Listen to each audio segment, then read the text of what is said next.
All right. So what's up, everyone? Welcome back to another episode of College Mom Dropouts. This week we are here with the beautiful, the lovely Ariane Camille. Yes. She is a licensed therapist, so she's here to get us together today. To get everybody together, okay? But no judgment zone, of course. I mean, it's definitely a safe place, and we are so excited to have you on board with us.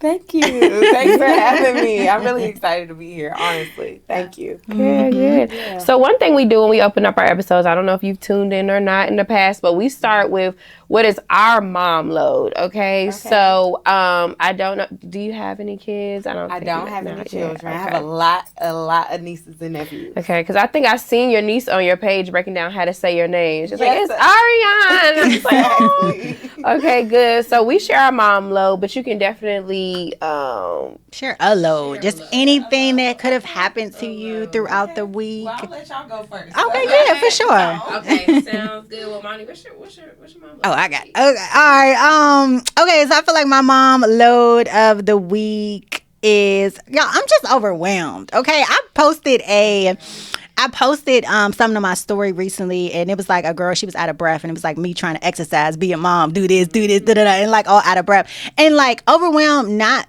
meaning that like I'm in a bad space, because I'm in a great space. Like all of the things that I'm overwhelmed with I'm like happy about.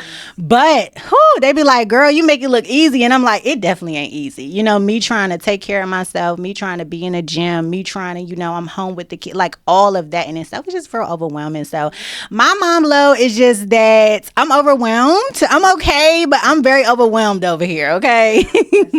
So if you had the option, would you take something off your plate right now? Because you said it's all good things. So yeah, I don't feel like there's anything I would take off my plate. Now, I do hope to get to the point where I can add in some help. Like we had talked on a previous episode about like a nanny or something coming in. Like I feel like if I could take cleaning off my plate, because I swear I feel like every day I am cleaning something up, especially with the kids. They drew with a Sharpie on my table.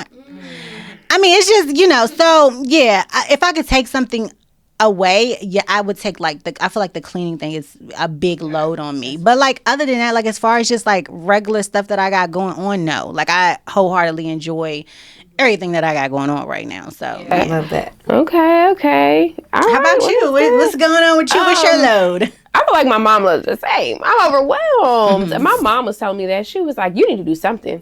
And instead of her being like, love you, mom, no shade.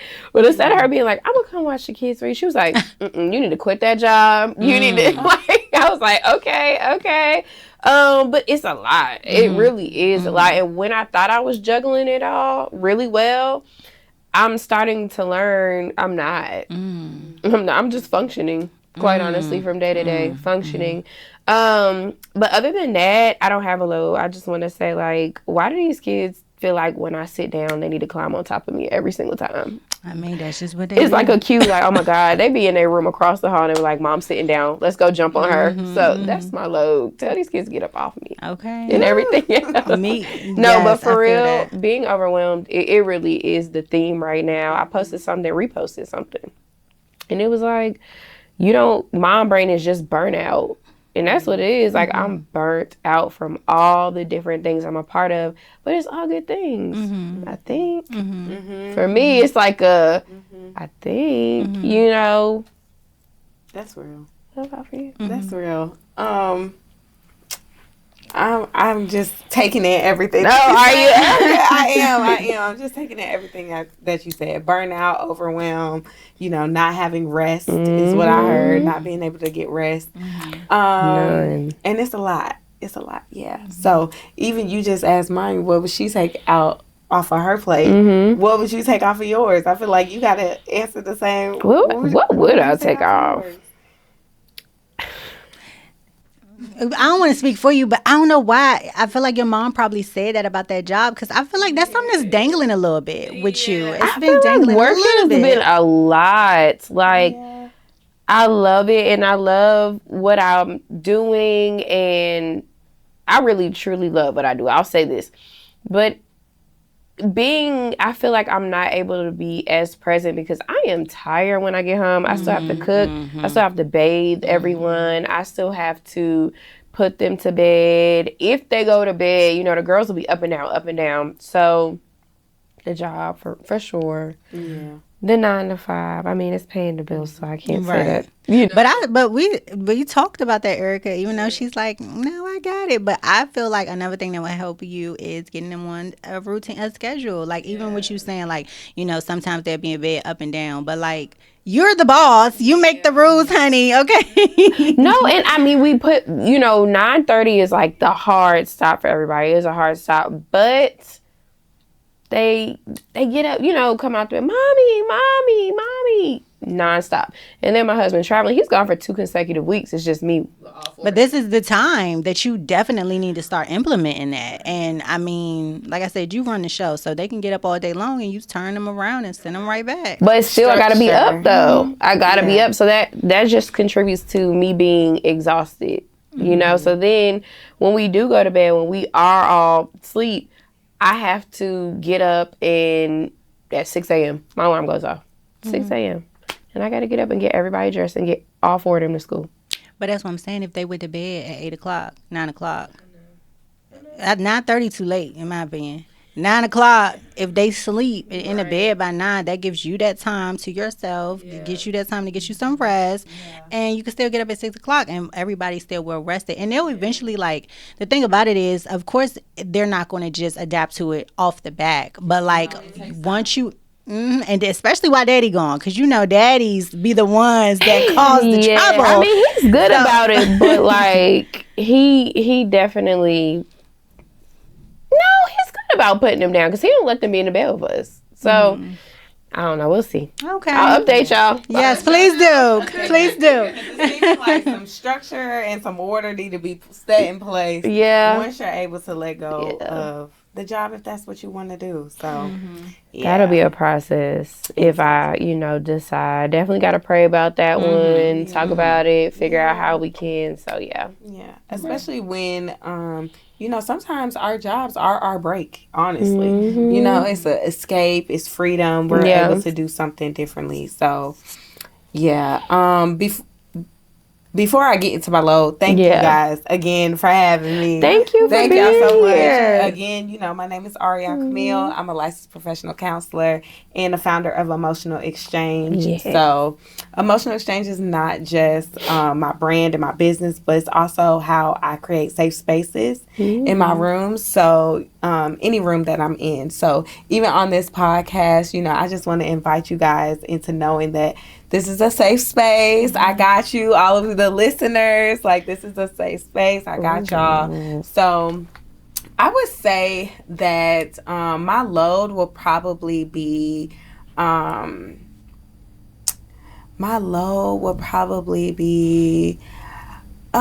just staying obedient. Like staying obedient. It's not a heavy load, like something I want to take off, but it's just like I know that God is calling me to do certain things, and if I'm not taking those steps or I'm questioning to take those steps, then I am going to, like, I'm not going to reap the benefits of what he has for me. So my load this week has been staying obedient. Like, whatever that is, whatever he's called me to do that's uncomfortable, just doing it anyways. Yeah. Like, and not hesitating to do it, because I'm just trusting that if I stay obedient, if I listen to what he's telling me to do, then I will reap the benefit. Oh, yes. Amen to that. So this week I had to make some uncomfortable phone calls, and, they turned out better than I expected. Good. So, yeah, that's beautiful. And that's the word. Thank you. And that brings us to the topic for today's episode, which is what the F is self-care, a millennial's guide to mental survival. And, you know, I just feel like it's so important in this generation of people. And, you know, we talked a little bit about mental health on previous episodes. I currently do mental health coaching. Yeah, I seen that. And so, you know, that's why it was so important for us to just have you on, because we got a lot of questions. I received a lot of questions about just me and, you know, that space and how much it has helped me. And I think that, like, there's so much like stigmas on, you know, therapy and mental health, and people feel like, you know, I don't know, you know, I just think it's a touchy subject for some of you. It's not, it's open, and I'd be confused, like, why not? I love talking about it, you know. So I'm just glad to have you on here so that we can hopefully, you know, for those watching, help somebody, and even, you know, somebody, because you're based in Atlanta. Yes, I am. Okay, so, you know, anybody who's feeling the energy through the video, definitely don't hesitate to reach out. And for sure. I'm taking clients right now. So if you are looking for a therapist, you guys, I'll give you guys my link, and you guys can tag it in the show notes. And I give a free 15-minute consultation. So you can get on there, get on my calendar, and at least see if we're a good fit. Right. And so what's that one non-negotiable for you in your routine? Like, what's that one non-negotiable self-care thing that you do to make sure that you're okay? And it's like a non-negotiable, I gotta do this. Oh, okay. So when I'm feeling down or just like murky, irky in my own personal mood, I gotta get dressed. I don't know about anybody else. I can tell you're a fashionista, okay? I can see it. You do look good. I love that. I love that. I gotta get dressed. Yeah. Like, that is gonna be the thing to shift my mood. Like putting on some lashes, getting my eyebrows. Even one of my best friends used to always say, "Girl, you just know how to put on a brow and lash, and that's it." Because even if I could do just brow and lashes, then I'm feeling. That's all you need sometimes, though. A good brow and a lash. Right? Some good moisturizer. Yeah. The lip gloss, the Okay. clear lip gloss. Yeah. But yeah, that is definitely something that I do for my mental health that's like non-negotiable when I'm feeling down and out. There's plenty of times when I have the momentum of just positive mental health, because you can be in that space where everything is positive and you're functioning, and you know, I don't have to do all of those things. I could be in my natural being. But when I feel myself having a shift where my mood is not naturally up, then yeah, I definitely gotta get in that mirror and be like, girl, you still put it on. You gotta put it on. Yeah, for sure. What is that? What about for you, Erica? What is something that you feel like is a non-negotiable for you? I feel like I'm getting to that point now where it's like, okay, I'm going to get my hair done. I want to look good. It's definitely been the look good, feel good. Because before I thought I had nothing. I think I said that before. Like, I don't have a thing that's like my go-to. Now I'll be like, I'm going to get my hair done. I'm going shopping. I'm going to spend my money that I work hard for to, you know, like put myself back together, and I'm not going to compromise that. Like, I'm not like, oh, you need this? Well, I'll put this to the... No. I'm going to get my hair done. If I want to buy something for myself, I'm just doing it. Yeah. You know? Sometimes we need that extra spice, you know, like the unexpected things. And, you know, hair and nails and things like that can get routine. But it's really about the intentionality behind the thing. So am I getting my hair, makeup, nails done because I am in a maintenance phase? Like, it's just time to get those things done? Or am I feeling like, no, I need to put a little love into myself. Let me go and do these things. It's two completely different feelings, emotions, and intentions. For sure.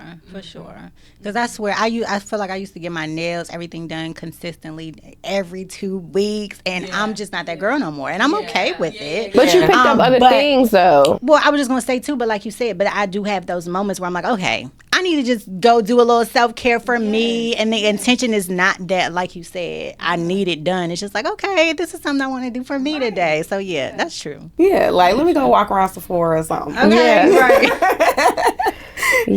So I did a little research on you prior to, because I was like, you know, we had never met before, but I did see your social media, and I enjoyed just scrolling. I'm like, oh yeah, she's helping the girls, you know, licensed therapist, aunt. I was just trying to get all the titles that you had. So all in all, just a strong, powerful woman is what I got from your social media presence. So go ahead, girl. Social media's looking good. Thank you. Yes, I put in a lot of time and work into it. Yeah. Sure. And so when I clicked onto the emotional exchange, I think it's a website that you had, I got to know a little bit more about you. Yeah. And one thing I thought was really interesting was how you talked about how you kind of emerged during the pandemic, right? Because I feel like the pandemic was such a turning point for millennials. And like, yes. We are like the most, somebody fact check me or whatever y'all was saying before, but we are like the most anxious, depressed, like I swear it seems like we are generation.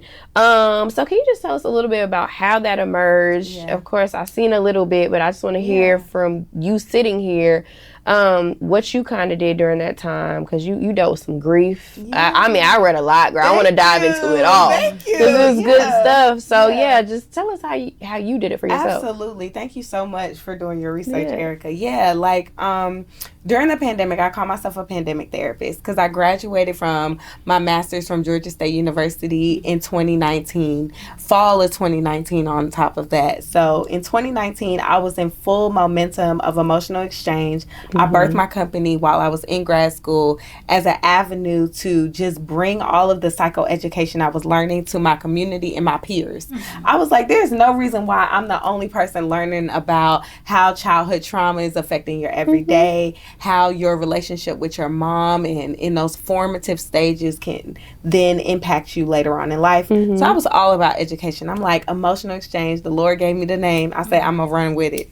So when I graduated, I had a February of 2020 was super busy for me. I had an in-person emotional exchange event. I had 75 people register come. I mean, we had food, vendors, liquor sponsors. Like, it was a vibe. DJ, it was a vibe. So, you know, as 2020, you know, you're planning like, oh, this is going to be awesome. March, I had my first counseling job where I was going to be in an office in Atlanta, big windows, like sky view, everything. So I'm like, yes, this is my year. And I think a lot of people in 2020 felt like, yes, it did. It really did. Yes. You know what I mean? So as we know, the pandemic happened, and I wasn't going to my dream office that I had always thought about. And everything that I was taught in school was no longer relevant. Yeah. I was taught how my body posture was important during a therapy session, being able to pay attention to my client's body posture. What are they doing with their hands?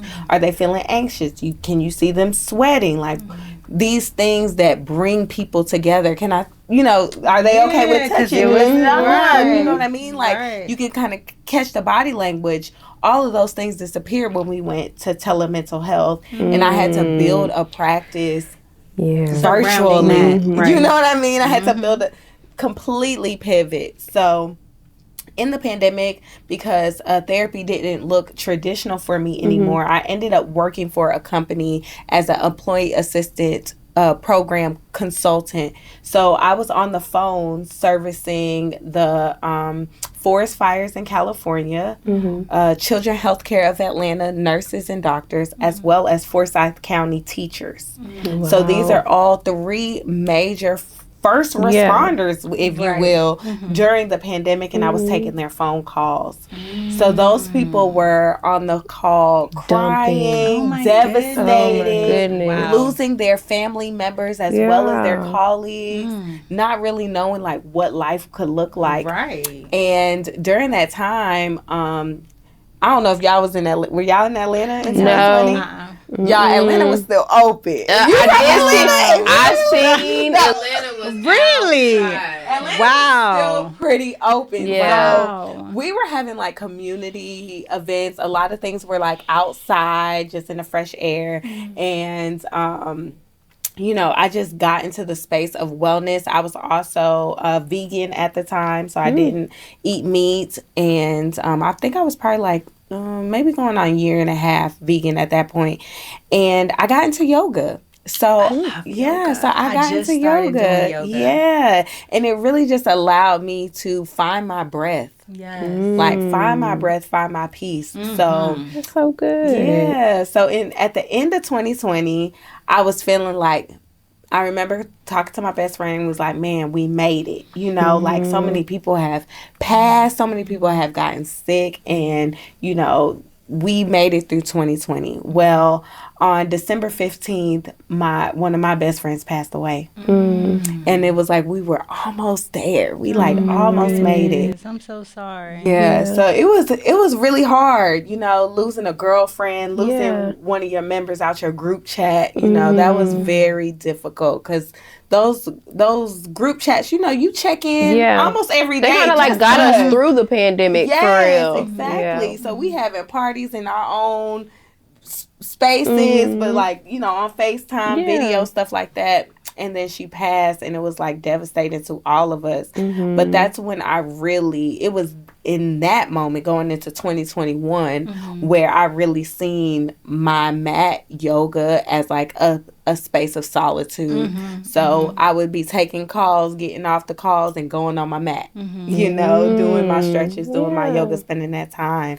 So, you know, it took me a little while to get back in motion with emotional exchange and figuring out what that looks like for me after the pandemic, after everything. I still haven't thrown an in-person event since 2020, honestly. So I just time. I was saying that on the horizon. What are you feeling? I've been focused on speaking, hosting, being a panel host, and being a panelist guest, and hosting workshops and things like that for other companies.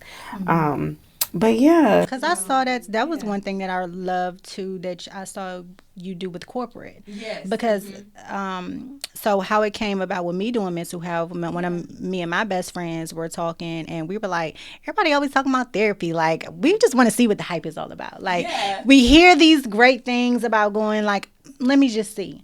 And that's literally how it started. But I talk about corporate because my job is the one that offers, they have a partnership with a platform in which we get free sessions, a certain amount of free sessions a year. So I just think it's important. I love that you are working with these corporates and just getting the word out there that, yes, these employees need some type of mental support because it helps in the workspace. Because, of course, you know, your job is stressful, then you go home, and then your home is stressful. So I just love that. Like, I just hope that more employers really do see the importance in that and can offer that type of support to 100%. Like employees, because I'm so grateful for it. I'm so glad that you utilize the services. That's to everybody. If you have a W-2, your employer probably offers the employee assistant program. And that employee assistant program will get you 6 to 8 sessions complimentary on, you know, as a part of your benefits. So if you are struggling and you are employed, definitely reach out to HR and see what benefits they have for you. I definitely use the EAP more than once. I have definitely used it for my free sessions. Me and my husband, we did it with our marriage counseling. Oh, y'all got marriage counseling through there? Yeah. Oh, they won't do marriage for us. Oh, they did it. Sorry, girl. I just have individual. My son can do it. Your spouse should have. Well, so he can do it on his own, but not marriage. Oh, I get what you're saying. Yeah, I'm like, no, we need the teamwork. No, but that's I'm glad dope. that you had that introduction. So I'm assuming that after you had the introduction through EAP, then it gave you the courage to go and do it independently, like outside of your job. Outside of my job? Yeah, no, I don't you do say it you do outside of my coaching. job. Well, I do it with it. So the coaching is offered through. So they teamed up with a company called Lyra. Okay. Are you familiar with Lyra? Okay, so Lyra, it's a platform of mental health therapists and coaches. And so it's pretty, it sounds like the same thing. I don't know if it's employee, I don't know if it's the EAP, but it's this platform that they have that you go in and you can pick your therapist. Okay, Ooh, that's great. about the same thing. It sounds like. So that's awesome. See pictures, read their bios, all that. Yeah. And because it was important for me, like even with my son, when I started him in therapy, I'm like, okay, I intentionally just wanted a male, and I wanted a African American male. So I just love that. It's just very selective, pertaining to what you're going through or what you need and things like that. So yeah, that's great. That's awesome. Yeah. Cool. So I just going back to your story a little bit. So were you you told me this earlier, but you were a therapist before the pandemic, or that was kind of like? So I consider once you start training to be a therapist, you're a mental health professional. You're in mental the health profession. Yeah, you're a mental health professional. You're like in the profession. You're learning. You're interning. Your jobs and all those things are within the space. Okay. So I've been a mental health professional for a long time. Okay. Because my undergraduate degree is in psychology. Okay. Yeah. So I've been in the space for a long time, but I've been licensed for 2 years. Okay. Yes. So did you feel prepared? You were a mental health professional. Did you feel prepared for all that 2020 brought to you when it came? No, absolutely not. There's nothing those teachers could have taught me that would have prepared. for that. Yeah. Yeah, no. For a pandemic? Yeah. Yeah, no. There was nothing that they could prepare me for that. And even how to take care of yourself as you were taking care of others. people. To that extreme, they couldn't prepare me for that either. Yeah. Like, it's no fault to the university, especially since they too were in that same caring for ourselves as they were caring for others, because they still had students.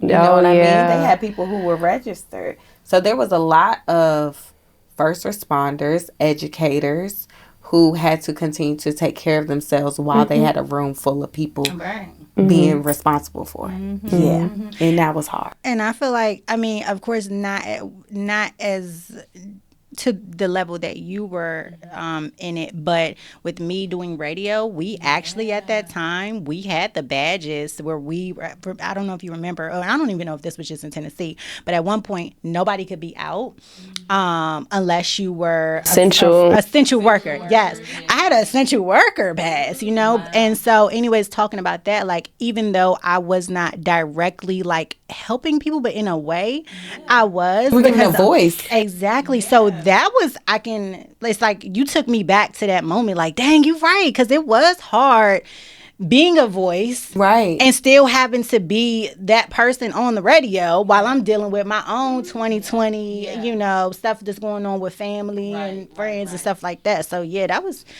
2020 was, I'm so glad that we brought it up, because I just want to acknowledge to the people who are listening that, that was a traumatic event in our lives. And I know that it's 2025 and we don't see the pandemic anymore, but there are people still recovering from that space and time, because it wasn't just 1 year. It was really like 3 years, 2020, it really 2021, was. and 2022. Yeah. You know what I mean? When it was lingering. So I know a lot of people like to say like, oh, well, that happened then. We're over that. It's no longer relevant. Your body still feels it, just like my body still feels the grief. Really especially, that's what I'm about to say. Yeah, me too.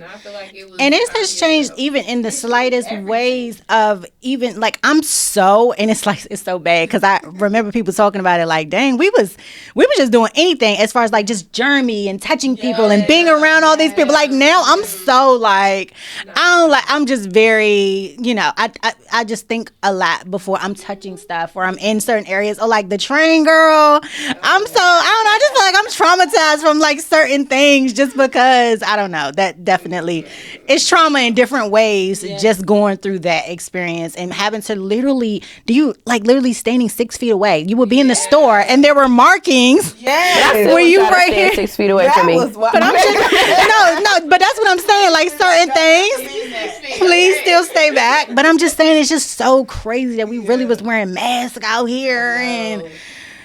Yes, it was really crazy. And so with that, like, what are some of the things that like you see, like how you said people may feel like, oh, that was some time ago. Maybe they don't realize that they're being affected. Like, in what ways have you seen, if any, that like maybe people are being are affected by what happens, throughout that. Because this is for millennials here. So we all, experience that same feeling. What are you seeing, like, from people? Yeah, I would say our attachment to isolation and independence.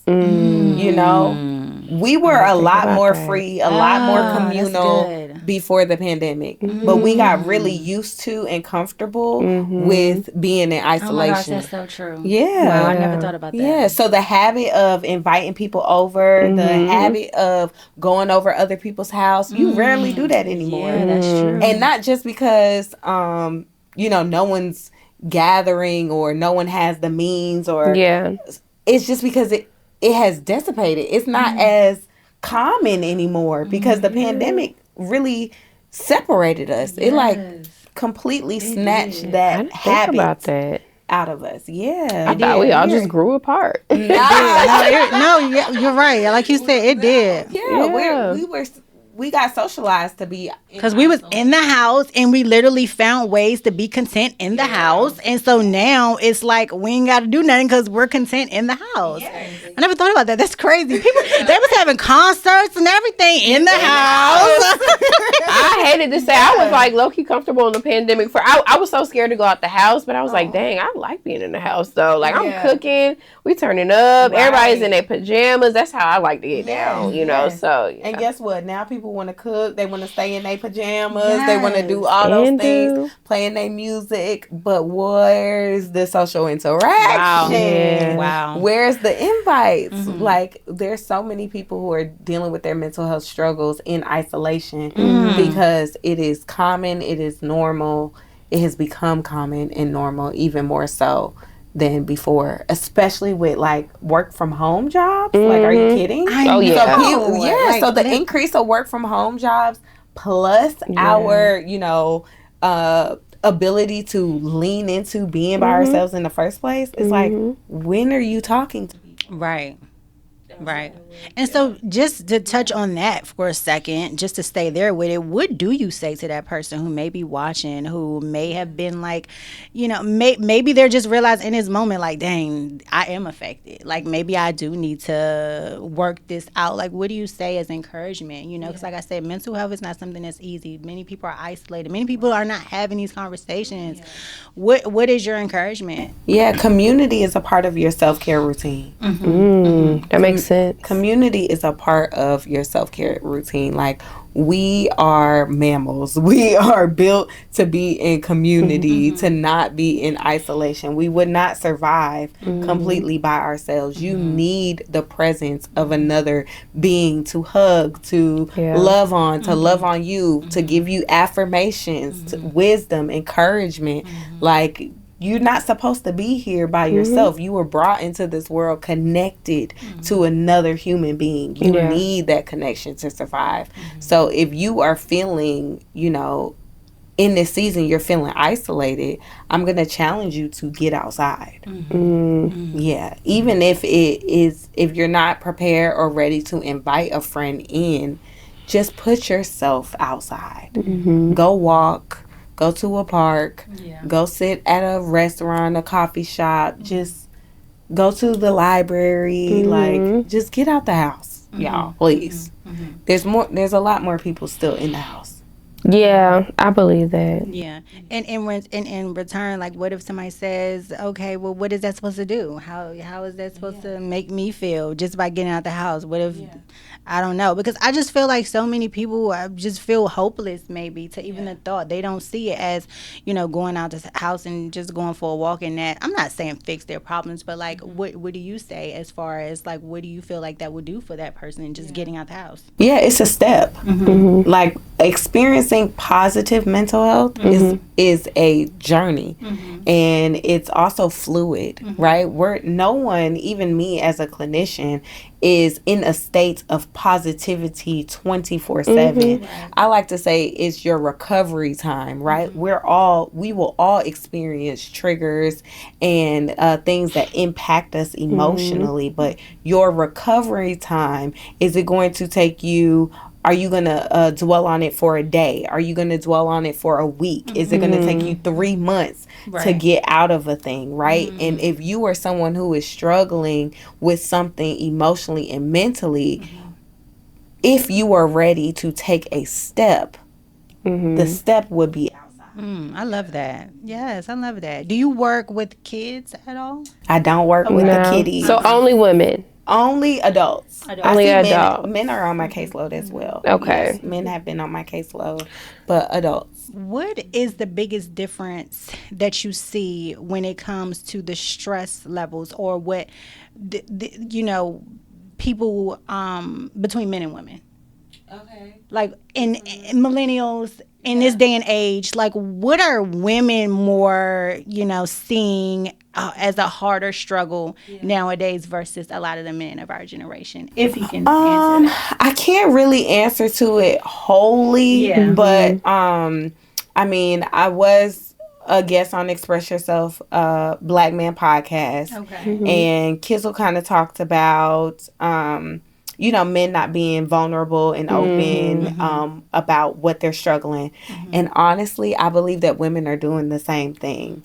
Like when it comes to our community, I feel like we have more things in common than we do apart. You know what I mean? So like the shame that you were talking about earlier, the discomfort, our ability, there's like an allegiance to be self-reliant that we all carry with us.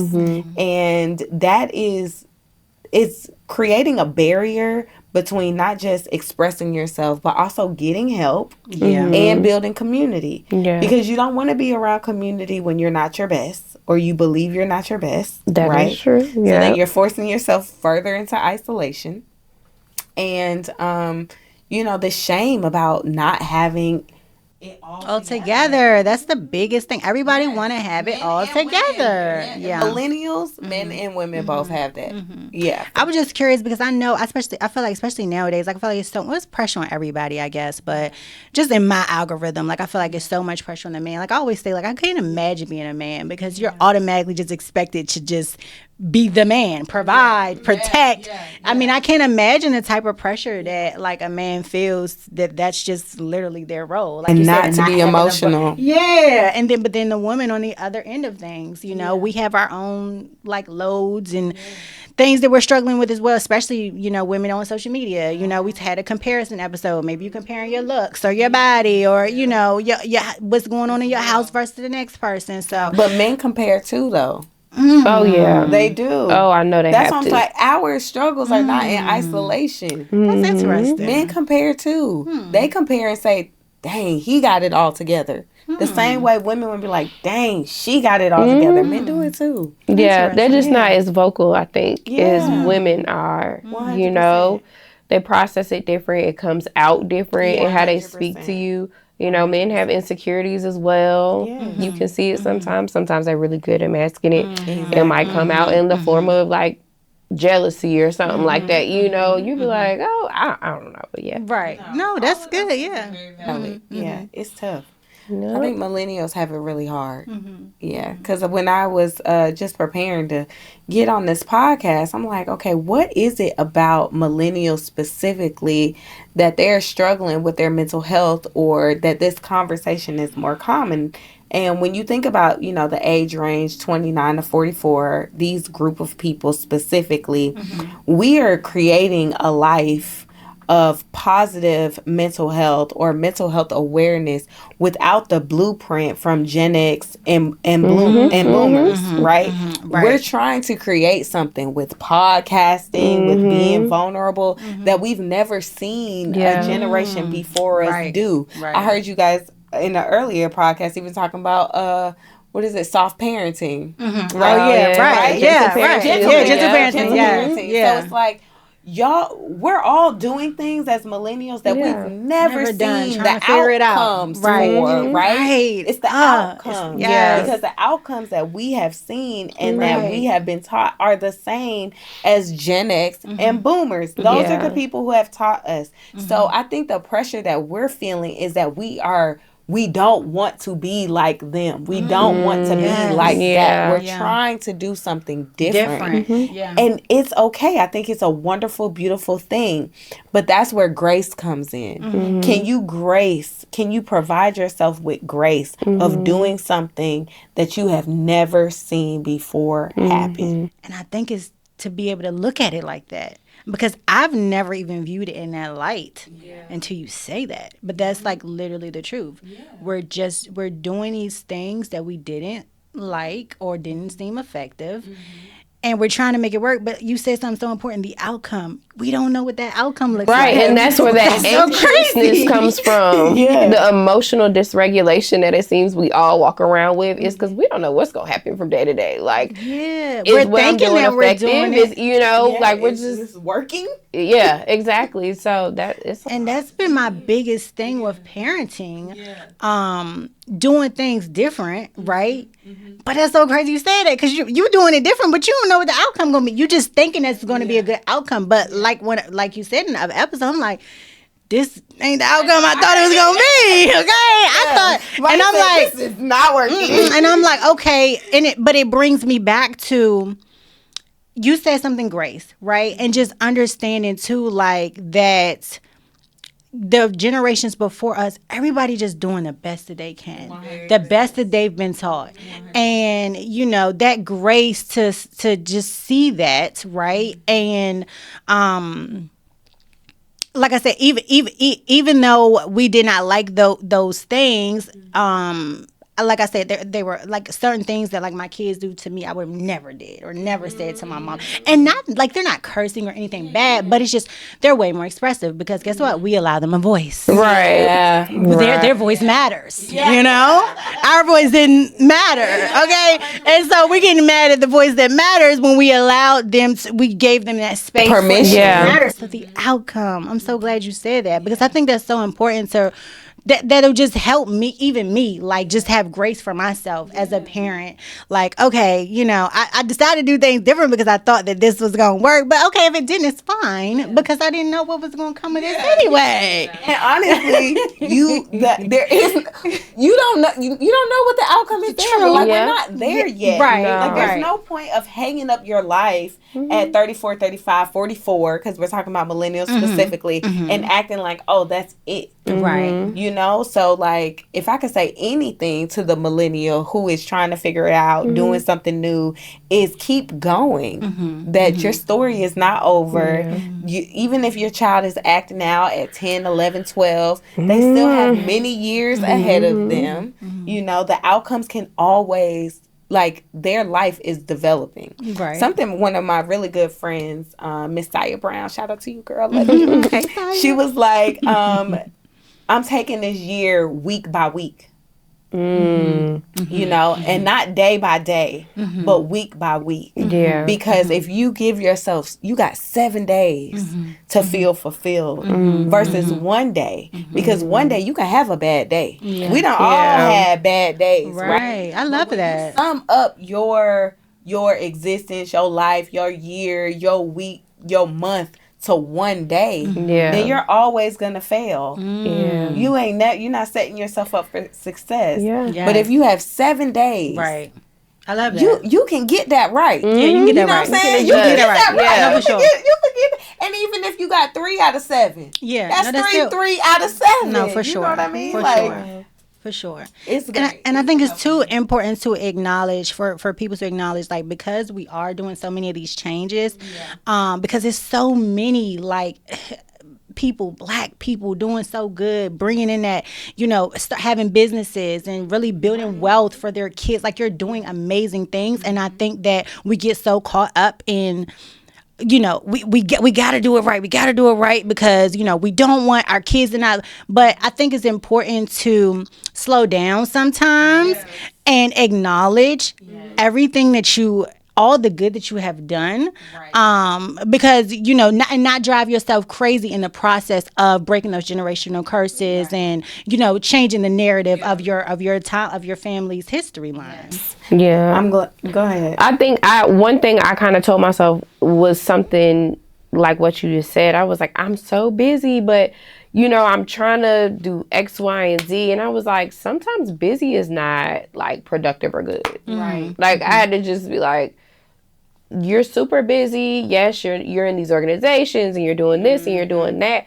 But now that your mental health and your peace is completely disturbed by it, it's not a positive thing. And I think we as millennials have filled up our calendar. We got to have the 7 businesses to be rich. We all trying to get rich, you know. We all trying to break generational curses.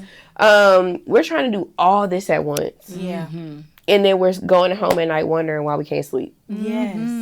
Right. What? Because the thing is that we are supposed to move the needle forward. Just like, you know, Gen X, they had because I don't know how old y'all's parents are, but they got they got their ways, you know what I mean? And the boomers, they had their ways. But each generation pushed the needle forward. So our main objective is not to fix everything. Like, you are not going to be the person necessarily to break everything. The generational pattern. Exactly. I don't even like to say curse, but to break the generation pattern. Yeah, pattern. Oh, that's a good way of putting it. Yes, because, all right. Yeah. Not gonna get, but like... Like my pastor that's said, real. We ain't got time for that. Like, that's real. Break the generation pattern, right? Do what you can. And I can almost guarantee if you assess where you are today in your older millennial years, you've probably already broken a pattern. Right. Yeah. Exactly. Get it off your plate that you got to break every one of them. Exactly. Can we lay that one down? Let your children do a little song. Ain't that what you had? You know, you got both. You got both. No, for sure. I love that. I birthed you so that you could be the best version of me. Yeah. You're here to be the best version of me. So if you put the pressure of getting it all right, I love that. Put it down, babe. Go ahead and lay it down. I read something that said we're not the first generation to break. Well, I'll say patterns now, to break these generational patterns. I'm like, oh, that's true. Because like when I talk to my mom, she's always talking about, my mom did this. I would have never done that with y'all. My mom, it's the same conversation we're having, but they weren't sitting in front of a camera having it on a podcast or being so open about it, you know? So for us, because we didn't hear them so loud about it, we're like, oh, they weren't even doing that.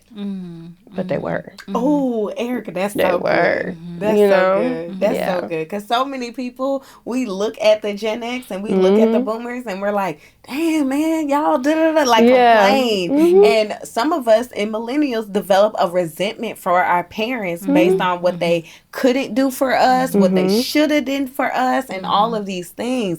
But it's like they were doing the best that they could. And when you realize that it's not your responsibility to fix them, and it's not your responsibility to make them fit into a box that you created for them. That part. The box that was release. No, for sure. Release them people. Release them people so you can release yourself. So you can release yourself. Yes, that's very true. With my clients, you know, when we start getting into that parental work, you know, I tell them to call their parent by their first name when we in this therapy session, because you can't separate. You're having difficulties separating their title as your mom and dad with the person that they are. Ooh, Ariane. Like, hold on. I want to say her name right now. Can I just say her name? No, stop. I'm just kidding, girl. No, for real. Like, for real. I love my mama down. I love her, but Karen. Right. We call my mom Neens. That's her. We don't just because her name is Nina. We're like, Neens? Exactly. You're doing that thing again. Exactly. But we do have fun and we can talk about it. Like, I appreciate that we can tell her stuff. We be telling my mom stuff now. She's like, I didn't even know y'all were doing that. I didn't know y'all did that. We're like, yeah, we were sneaky, huh? We got away with that. But I appreciate, because she probably didn't get to tell her mom those things before she passed. And be like, Mom, well, I felt this way. I felt that way. I don't feel like she had that. So I at least love that she gives us the space, even if we might throw it on her. But you know what? She sits there through it. So good for you. And I just feel like, again, going back to us as millennials, like, we are trying to carry it all because we are going through a lot. The world is changing day by day. Seriously. And we have to adjust. We've lived through pandemics.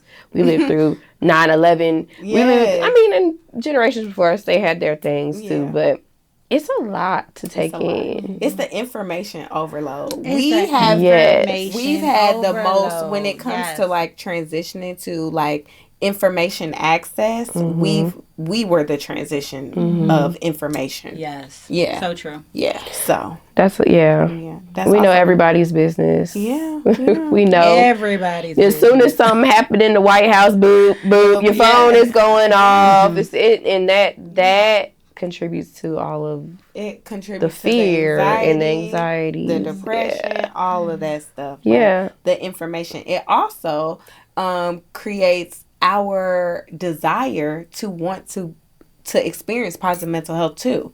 Right. So on one hand, we're experiencing the heightened anxiety and depression, but on the other hand, we're way more self-aware.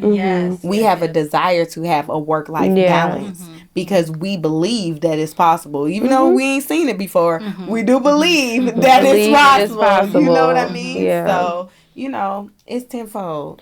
Yeah. So what are you saying to people right now that are coming to you in 2025? Millennials. And they're coming to you, Ariane, I'm stressed, I'm anxious, I'm overwhelmed. Everything we kind of talked about today, everything you hear me and Monty is dealing with as mothers. What are you saying to those people right now to keep them going? What I believe that more people need to do in general is self-assess. I think it's important to really sit with yourself and assess, just like we were just talking about assessing your week, right? As a whole, really assessing what life is looking like for you right now. I take people in my coaching program through my 4 steps of hype. And I named it hype because I'm hype about this wellness stuff, okay? It really makes me happy. It makes me glow. And I really believe that if we can see it as something that can bless our lives, it can really change us inside and out. So I ask my clients to assess their haven. Like, where's your safe place? Where do you seek comfort? Like, where can you be relaxed? Is that in your room, in your closet, on a yoga mat? Is that outside? Is that in your car? Just like, where can you just relax yourself? Is it in a tub? And then I want you to assess how you are pausing. Like, the why is for yield. Like, how are you taking a step back? As we were talking about rest in your day, like assessing, am I really resting? Am I resting in a way that is non-judgmental? Do I allow myself to take naps and sleep? Or am I really just nailing myself because I am resting and I'm sleeping? Am I talking ish to myself in my head because I desire to slow down, And the P is for perspective. So assessing, where am I gaining information from? Am I listening to podcasts? Am I reading self-help books?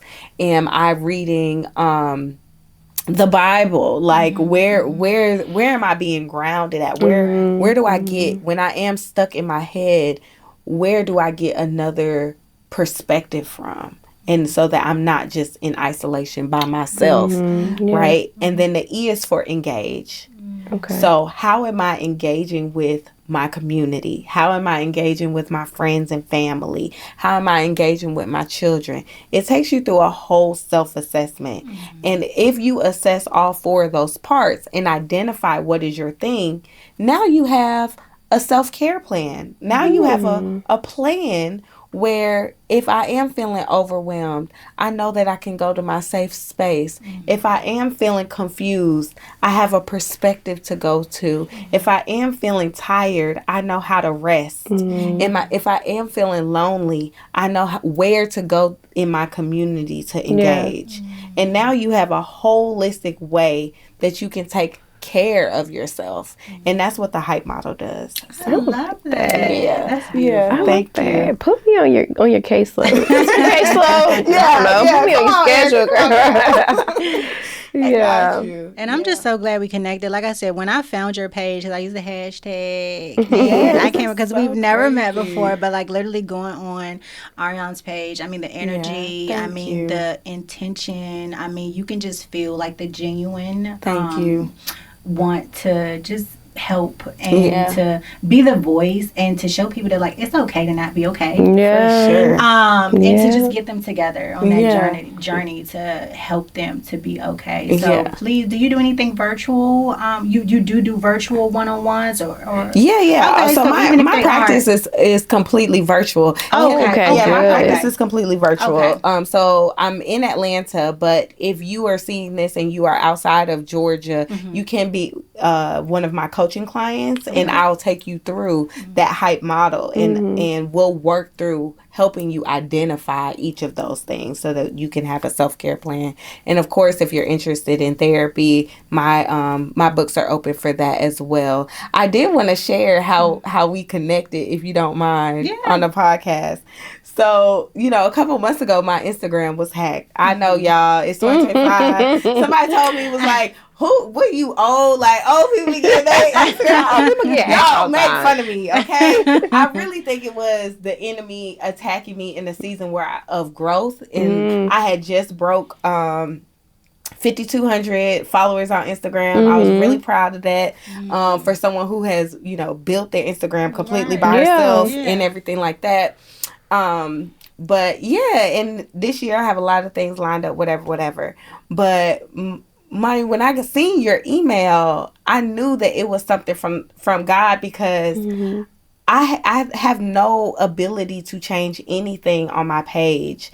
So a DM wasn't going to work. A like wasn't going to work. A comment wasn't going to work. I wasn't going to see any of those things. Wow. The only way somebody would be able to contact me from my emotional exchange Instagram is through email, and my website is still up there. Oh, okay. So I mean, this like the heavens was fighting with the hackers. Because my page is still up, my website is still in the bio, and it really just looked like I went ghost. Right. So I hope y'all don't see this and try to. I didn't even notice that. And you don't. Hopefully you got everything, because I didn't even notice. And it's funny because when I said, "Oh, Erica, I found somebody," I sent her. I was like, "Well, I emailed her. We'll see." I'm like, I didn't know. And sure enough, I said, "Oh, she wrote that." I'm telling you, that was not.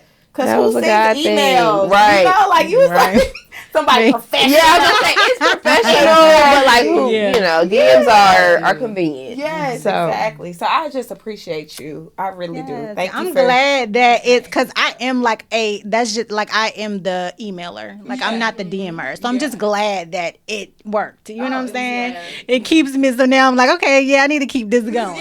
Sending them emails for sure. Yeah, thank you. Love it. I didn't know that story. I didn't know y'all didn't know each other. No. Okay. So hashtags work, y'all. Yes, they still work. Yes, because people saying, "Oh, hashtags don't work no more." They still work. No, I put in work when them hashtags was popping. Oh, Hashtag Atlanta Therapist. Her face is popping on there. Yes. I love it. For sure.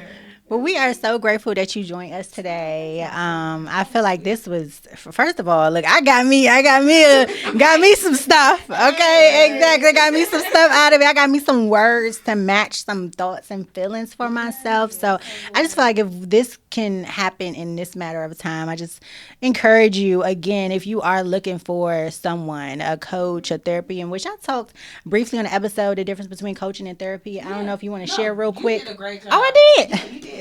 Okay, period. Okay. So,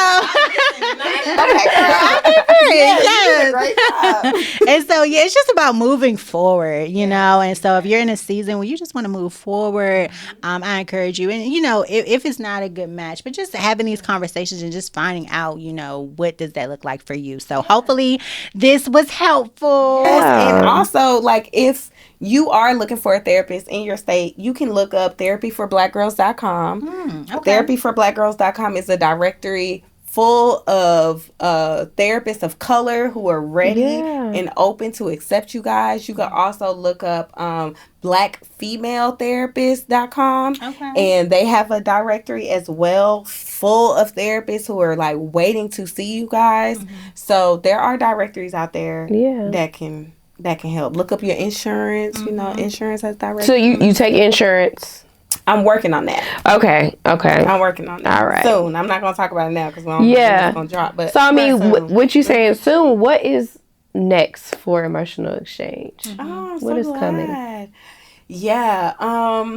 Emotional exchange is gonna continue to assist corporates wellness programs, completely just immersing myself in what does workplace wellness look like. I'm going to continue to host. I know Ryan's a host. I completely am going to continue to host. I am actually teaching at the Caribbean Psychology Counseling conference in Barbados this summer. Can we get invited? Can we Yes. We trying to plan a little girl trip. Maybe that's where we're going to go. I'm super excited to talk to the psychologists over the diaspora of the Caribbean. My family's from Barbados and St. Vincent. So it's a big opportunity to just go back to my people. So conferences and speaking, and if you have a conference or you know somebody that's looking for an extra voice, please contact me because I love to just brighten up any space. And that's what you have done today for sure. Talk about, look at her. I know. Sitting there white, all godly. Look at her. She's looking godly. Yes. No, I thoroughly enjoyed you. I'm going to utilize that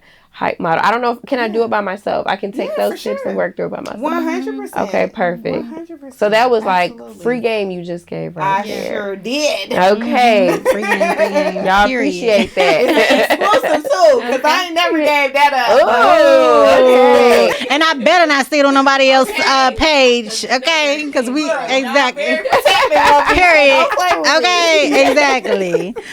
Before we wrap up, do you want to do your mom truth? My mom truth? Yeah. Do you have one? My mom truth is that I'm just making it.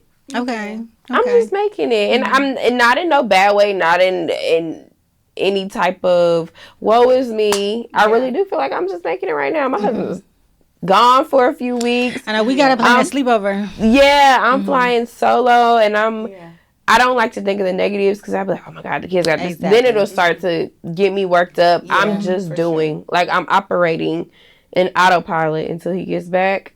And so I'm like, okay, just make it, girl. You're doing the best you can. Doing the best I can, honestly. Some days I do a lot better when he's gone for real than when he's there. It's like this independence comes over me, and I'm like, if I don't clean the house, nobody's gonna clean it, so I better clean it tonight. If I don't cook, they ain't gonna eat.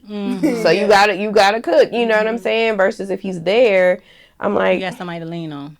I don't really feel like cooking. Can you just cook right? You know what I'm saying? 100%. You got somebody to bounce things off, but when he's not there, it's like, this is you, all you. So that's my mom truth, is that I'm just making it. I'm just here. Call, check in, text, send hearts. I love it. Well, I'm here if you need me over the next couple of weeks. Call, whatever. I know we both got a lot going on, but I want to plan a sleepover with the kids, so that'll be fun. The girls can do what they do. Right. Yeah. I guess my mom truth for the week is that I think my baby might be ready for potty training, but I'm not. You know, this will be my 4th rodeo with this potty training thing, and girl, I'm just not ready. He taking off his diaper, so like every time he used the bathroom, he take his diaper off. I'm like, okay, so you're trying to get on a potty? Is that what that means? But boys are a lot easier, I think, from my experience. Were they not? No. You know, everybody says that girls are easier, but I don't feel like my girls was easy. I'm sorry, I just don't. No, Kaya gave me a little bit of a run, but Koa, okay, it's a little bit of laziness or just too much going on. Koa is definitely ready to potty train, and I'd be like, I just feel like girls do what they I feel like girls with the maturity thing, like I just feel like they just do what they want. I just feel like boys just so chill, like it ain't the extraness. It's like, okay, you go to the potty. I feel like with the girls, it's like, am I gonna get something for going to the potty? Like I just feel like it's so much that surrounds. Yeah, it's just so much that surrounds the girls in the potty. So anyway, I'm just not ready because I just feel like. Like your girl. Maybe. Nope. I didn't talk about my girls a couple of times, so yeah, they definitely different. Boys really ever potty train? Because when I go in my boys' bathroom, I'm like, it be Pete. Well, no, they gotta sit down until they can figure that part out. They ain't figured it out yet. Baby everywhere. Oh, God, so I'm like, goodness. And somebody was like, oh, just put what's it called around the toilet? Like a little cup type shaving thing. cream. Oh. I don't know. This is a hack. They were like, put shaving cream around the toilet. I don't know what it does. But this is what another mom told me to do. I don't know if it stops the staining, the smell. I don't know what it is, if it absorbs it. Anyway, they pee everywhere. Oh, yeah, that's crazy. Dang. Everywhere. I cannot let them share with their sisters because it be everywhere. Dang. Okay. Well, hopefully Baby James got a little aims. Like, nah. We'll see. But he's taking off that diaper anytime, anywhere, any place. I didn't have poop on the floor at one. Like yeah. So anyway, I have no kids. And y'all scaring me. I know everybody say that. Once you get into it, like that's the thing. You get into mom mode, you just gonna be in mom mode. That little poop ain't gonna be nothing. I'll be like, oh, let me get that. Yeah, that's true. That's true. That's true. Yeah, don't bother me at all. Yeah. Yeah. So what were these called? Those are called your mom truths. Mom truths. Okay, so I have a Ari truth. Okay. Ooh, okay. Yeah, so my Ari truth is that entrepreneurship is murky. It's messy. It's uncomfortable. That entrepreneurship is uncomfortable. It's uncommon. It's like unprecedented. Yeah. Like, it's just nasty. There's a lot of women entrepreneurs right now, which I wanted to ask you about that earlier, but we skipped. We was so deep into this good conversation. I was like, because I seen it on your page that you specialize in that. But next visit, we gonna dive into that because woo, that's my truth. Yeah, I'm not an entrepreneur, but I think you. Well, I mean, even I feel like this podcast is kind of entrepreneurial. Yeah, but it's different when entrepreneurship is your income. Yeah. I listen to my sister all the time. I'm like, oof. Yeah, I've been 2 years bread and butter. The part of entrepreneurship for me that I feel like is I seen something today that said you have to promote your business. It said something, it was talking about promotion, and it struck a nerve with me because with my what I was doing with the social media. I had took a seat back because I was like, I just feel like I'm begging people. With the family page. No, when I was doing the social media, the meals method. Yes. I had took a step back. I don't know if anybody noticed or not because I felt like I'm like begging. Like, I don't know. I just felt I'm begging you. And I'm like, what I gotta beg you for? If you don't want to help, you ain't gotta get the help, okay? But I work in sales and sometimes it's hard. Yeah. It sucks.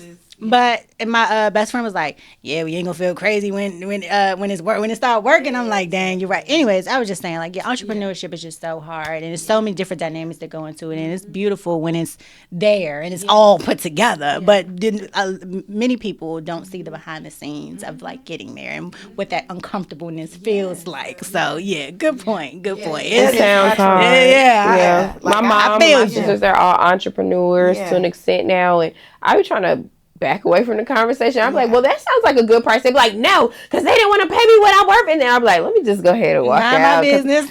I'm mind my business because you know what? I am not an entrepreneur and I don't know y'all struggles, but I hear the struggle and that's enough for me. Yes. So, it's uncomfortable. Yeah. That's how I would describe it. It's beautiful, but it's uncomfortable and uncommon. And I think that through the pandemic and everything else, we have normalized entrepreneurship, but the success of a business and a life that is solely based on one business is uncommon. Oh yeah. Is it for everyone? I'm asking because I think it's not for everyone, but I want to ask your opinion just really quickly. Is entrepreneurship for everyone? No, I don't think it's for everybody. Okay. I don't think everybody. I don't think entrepreneurship is on everybody's heart. Yeah. You know what I mean? Like, it's a difference between doing something for fun, but the responsibility to completely be on you to take care of yourself. If you have anybody else leaning on you, employees, a team, your kids, your husband, whoever, like your village, you know, you can only do as much as you have. Right? So if you're doing, you're supporting is reliant on what you have, that's a big weight to carry. And it's not on everybody's heart to carry that weight. Yeah, not everybody ain't able. Yeah. Everybody is not able. No. You got to be gifted for this thing. Oh. Well, I'll be praying for you, sis. You got to want to do it. I'll be praying for you. Thanks for sharing. Yes, thank you for sharing that. Well, I guess we're going to wrap up this episode of What the F is I can keep talking.